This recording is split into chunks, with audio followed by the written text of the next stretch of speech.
Good evening, everyone. Welcome to the first session of poster presentation. We had placed a call for both oral paper presentation as well as poster presentation. We had received an overwhelming response towards poster presentation. After careful review and additions, we have shortlisted poster presentation in two different batches. During this poster presentation session, we have 10 poster presentation from both the forensic chemistry and toxicology field as well as forensic biology field.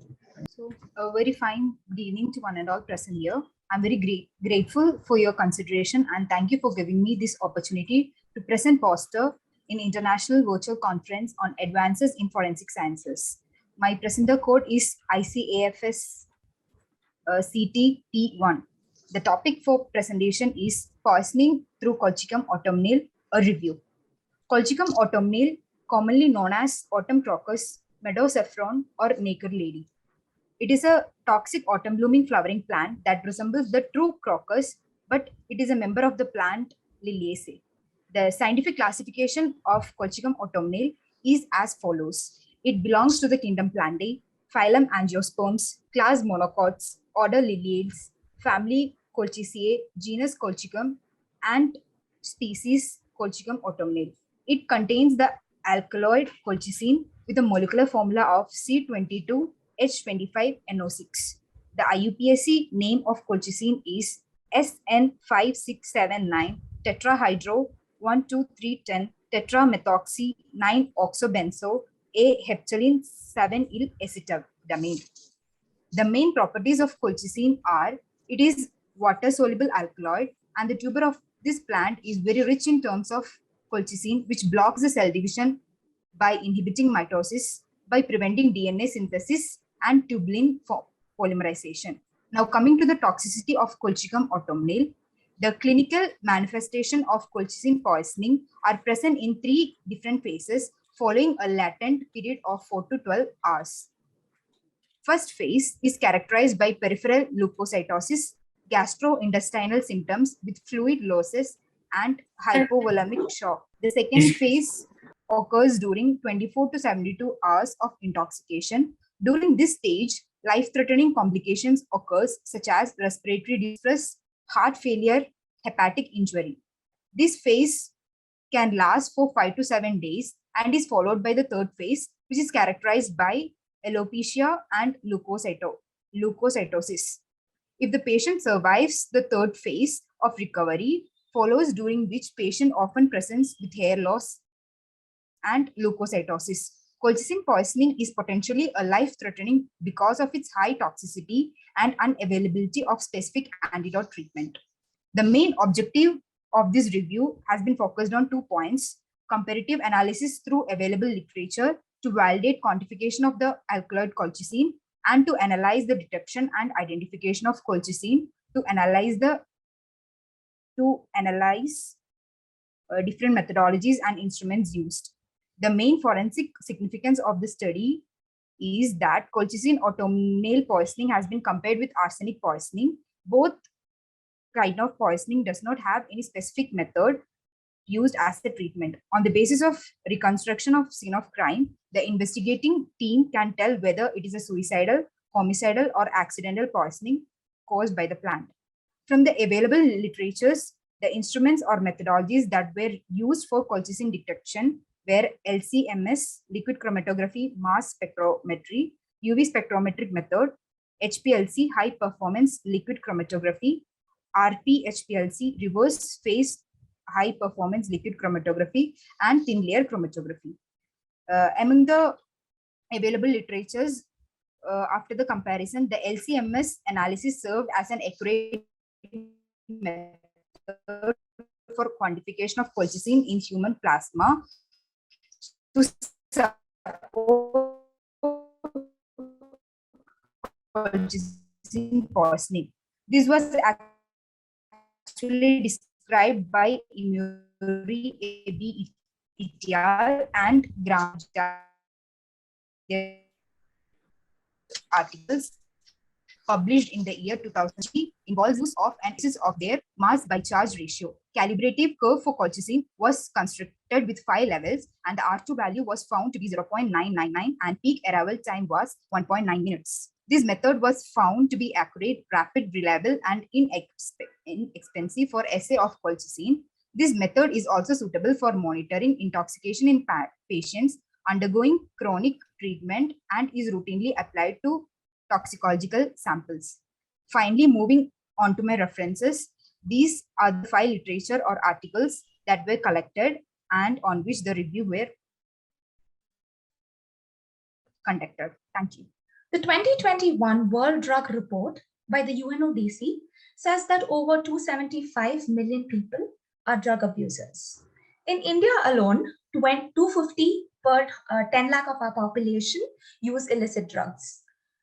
So due to this worldwide increase in the illegal drug use and driving under influence, there is a call for better enforcements. So hence, there is a need to detect the presence of illicit drugs in a person, and that becomes relevant. There are many biological matrices that we can use to detect drugs. One such modern developing matrix is oral fluids. So very good morning, a very good evening, everybody. My scientific poster is based on the question, are oral fluids a good alternative in drug testing? So to introduce oral fluids, what is it? It refers to the saliva and other secretions that are present in our oral cavity, mostly secreted by our salivary glands. But why or how is it relevant in drug testing? When a drug or any foreign chemical substance is ingested, a process called metabolism takes place, because of which the resultant metabolites are present in our oral cavity. So when oral fluid testing is done, we analyze the saliva sample and hence check for the presence of a parent drug or its metabolites. So this review will highlight on the advantages and the need of oral fluids over other biological samples, and also give us an update about the modern techniques that are used for collection and analysis. So talking about collection of oral fluids, it can be collected by various processes like expectoration, drooling, collected on swabs, using absorbent pads, on-site collection devices, etc.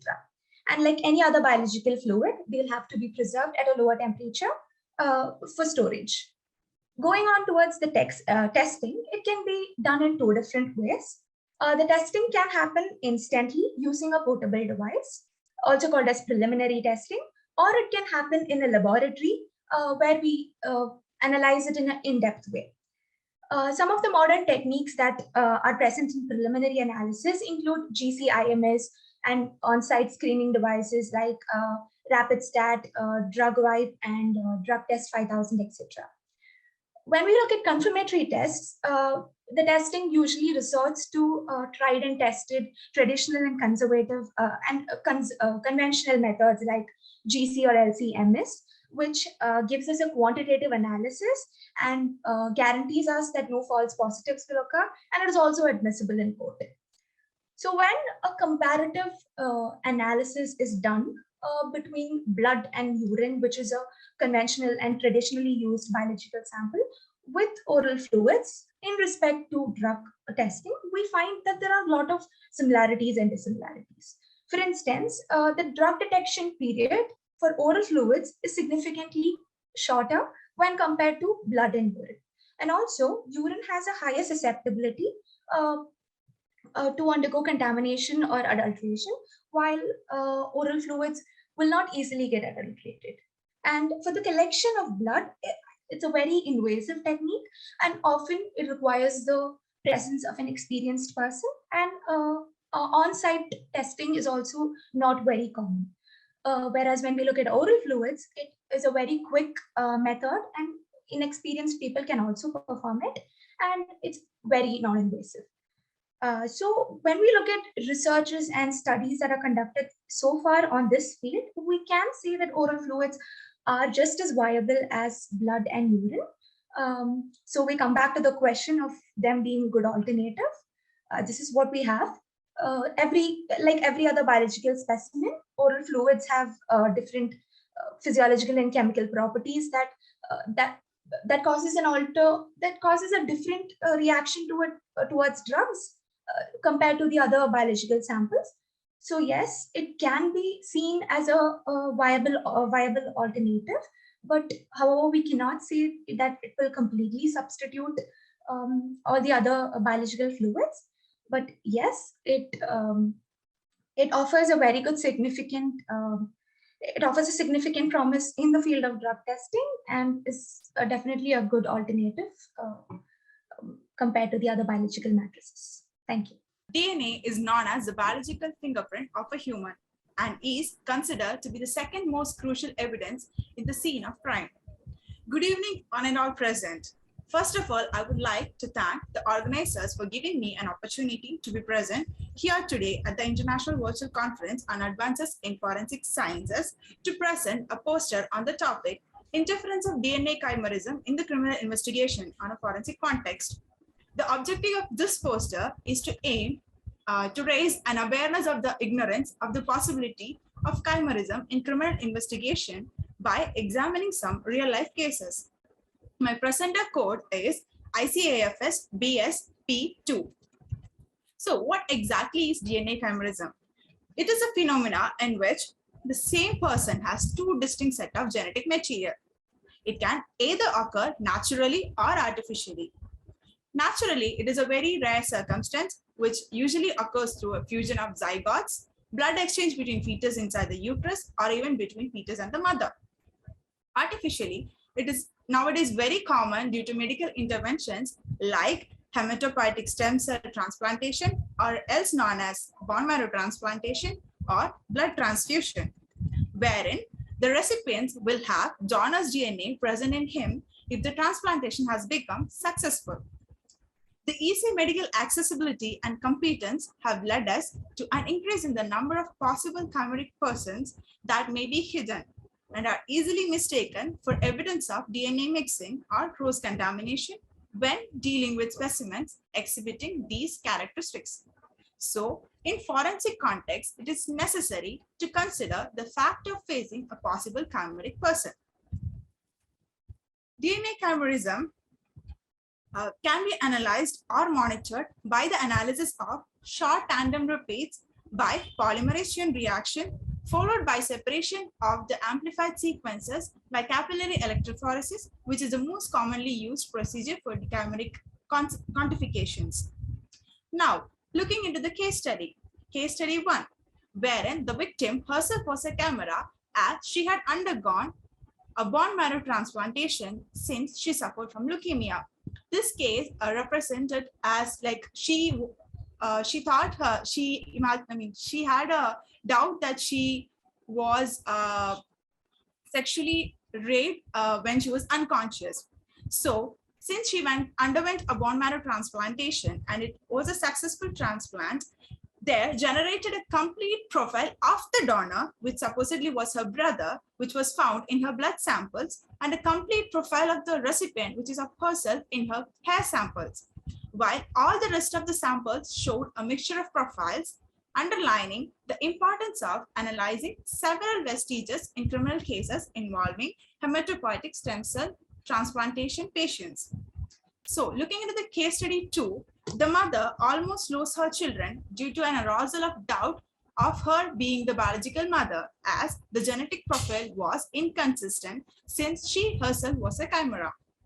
In such cases as well, it is very important to take samples from other tissues, especially hair follicles, where a complete profile of the recipient appears, as DNA in the forensic field is one of the crucial evidence. It can be like evidence in a rape case, maybe a paternity case, or any other like maybe identifying a person during natural who passed away during a natural phenomena or missing person, etc. Here, as chimerism becomes more common, the likelihood of legal issues arising becomes greater, and also the power of DNA test in criminal justice system is seemingly unlimited. But however, the presence of chimeras in our population, no matter how minor the presence is, questions the validity of DNA test and integrity of the justice system as a whole. So until the chimerism is easily determined through a medical test, The possibility exists that an innocent man could be convicted or fail to be exonerated because of the actual perpetrator is a chimera. Thank you, ma'am. Good evening, everyone. Thank you for giving me an opportunity to present international virtual conferences on advancing forensic science. The topic that I have chosen for my presentation is comparative study on DNA extraction of hair sample, a review. And my presenter code is ICAFS BSP5. First, let me give a brief explanation about hair. Hair is a protein filament that grows from follicles that found in the dermis of the skin. It is one among the characteristic feature of mammals. In humans, apart from the glabrous skin, the entire body is covered in follicles which produce thick, terminal, and fine hair. Hair samples are one of the most important resources in the forensic analysis of crime scenes, often providing valuable information that can help to lead to the identification of a suspect or victim. Hair can also used to extract DNA for analysis that can help to narrow down who may have involved in the crime. Also, in this research paper, I'm coming to the DNA about the part about DNA and DNA extraction. As we all know, DNA is a molecule that contains the biological instruction that make each species unique. It is the carrier of the genetic information from generation to generation. And now about DNA extraction. There are mainly of two types of DNA extraction. One is physical DNA extraction methods, which involves magnetic bead DNA extraction and paper DNA extraction method. Other one is chemical DNA extraction methods. It involves organic DNA extraction methods, which is phenol chloroform DNA extraction method. Also, inorganic DNA extraction methods, which involves proteinase K DNA extraction method, salting out method, and also silica gel based DNA extraction method. Here I have reviewed few research studies involves the various DNA extraction method from human hair samples. The first paper is by Paresh V. Manrekar, and this research paper has conducted the study of extraction and isolation of DNA from biological samples such as hair, tissue, and bone samples through DNA IQTM extraction kit. And by this study, it is found that the tissues and everything can be extracted in the next research study is by K. Takyangi. They have conducted the study to find out which method is most effective for extraction of DNA from hair shaft. Also in this research paper, it is described that 3 DNA extraction methods from hair shaft, such as phenol chloroform method, NAL treatment method, and silica bed methods. In the next research study by Emi Suenega et al., they have conducted 3 methods of extraction of DNA, and they are Chiles method, QI-AMP, DNA minikit method, and ISO hair method. The next research study is by Senguyen et al., and it has been found that the enzymatic laundry powder contains protease, lipase, cellulose, surfactant, and suspending agent, suggests that it could be used as a good extraction reagent to extract DNA from the hair shaft. Also, it has been proved that the sensitive fluorescent assay can be used to detect the DNA in the shaft extraction solution directly. The last research study that has been conducted in Tihue et al. Has carried out to, especially they have carried out salting out method, and it has given the prominent results. But in my conclusion, the Helix method by Emi Suenega et al. Is considered as the most cost-effective, less time-consuming, and high yield of DNA, and it is highly recommended for PCR experiments. And these are the references that I have taken. Thank you. So good evening to one and all present here, and my code is ICAFDSP_7. So I would like to thank for providing such a wonderful opportunity on presenting the topic of technical advancement in extraction, detection, and analysis of diatoms and its forensic significance. We have done an exploratory research by using the search engine in April 2022, from going on to the research and review papers from the relevant sources like NCBI, International Forensic Science, and Elsevier. So what is an diatom? Diatom is an unicellular eukaryotic organism classified under the division chrysophytes of Protista kingdom.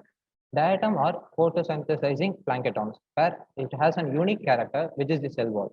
This cell wall is made up of silica and silicic acid. Diatoms are mainly classified into two types. One is centrales and the other one is spinels.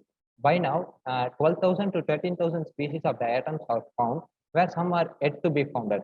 This diatoms plays a significant role in drowning cases, which helps the forensic examiners. Diatom analysis, if it done properly, it gives the result whether the person was alive or dead during the drowning. If diatom is spread all over the circulatory path, we can confirm that he was alive during the drowning. But this is not a confirmatory analysis. We can assume that he was alive. So diatom species is not only differ in the drowning site, but also differ in season and other factors. This helps the examiners to find the time frame of the incident happened and establish a new crime scene. According to the study conducted in 2017, footwears can retain diatoms even in a short immersion period of 30 seconds to 30 minutes. And another study in 2014 states that when in contact, diatoms from water and wet soil at the shores transfers to the clothing. From this two study, we can narrow down the search of suspects. So many of the forensic examiners perform an extraction of diatoms in a method of acid digestion method. So this method has a lot of disadvantages, which makes the examiners complicated to the study. Like they have this acid digestion method requires the handling of highly corrosive acids such as sulfuric acid and nitric acid, and it requires a large amount of tissue samples. And this acid digestion method takes a long duration to complete, around 2 to 3 days it takes. If acid digestion method is properly performed and procedured also, the fats in the tissues cannot be fully digested. This acid digestion method requires a repeated washing of the samples, where there is a high probability of chances of the atom getting washed out of the samples. So the forensic experts and researchers have conducted numerous studies, thereby developed a microwave digestion, vacuum filtration, automatic scanning electron microscopy.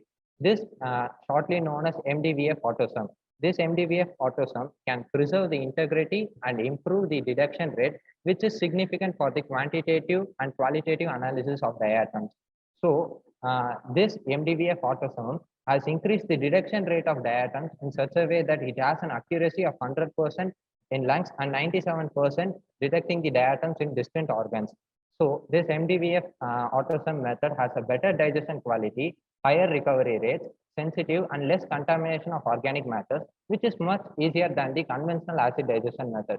So I'd like to conclude in such a way that MDVF autosum technique is not common in forensic science, conventional forensic science laboratories. So introducing this method to the conventional forensic science laboratories can reduce and prevent the false positive results. Therefore, by developing the system based on the artificial intelligence can improve the objective of forensic diatom testing. Thank you.